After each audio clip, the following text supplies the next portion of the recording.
this is so precisely what the left will accuse the right of. Hey, look, there's alt-right. I think you've been accused of being alt-right. I don't even fully understand what that. Well, the left says that everyone that they don't like is a Nazi. So the left immediately in their mind, if they disagree with you on a certain policy or they think that you're not on our side, they think that everyone to the left of everyone to the right of Joseph Stalin is a Nazi. So Tucker Carlson's a Nazi, Trump's a Nazi, I'm a Nazi, you're probably a Nazi, everyone's a Nazi, right? Even Andy Ngo, who's a gay Asian, he's a Nazi. Everyone becomes a Nazi, which is interesting because for a few years we were all Russian agents, but now we've been converted back to Nazis because the whole Russian thing didn't fall apart. And the reason for the labelization is quite simple. It provides them an emotional cheat and an intellectual sort of out.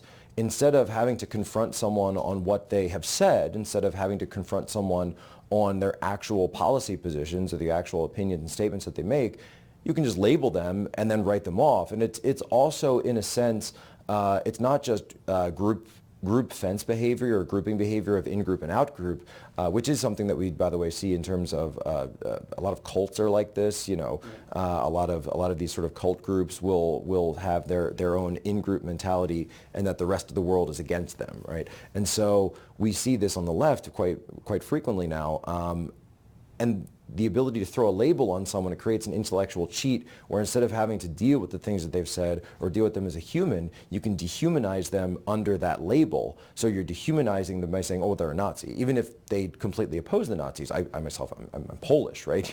The idea of anybody, and as you know, the idea of a Polish supporting the Nazis is ridiculous. It's ludicrous. It's completely ignorant of history and ignorant of truth. But it doesn't matter to them, right? Because they don't care, and they're using it in order to dehumanize their opponents, and they want to dehumanize their opponents so that they can justify any action that they take against them.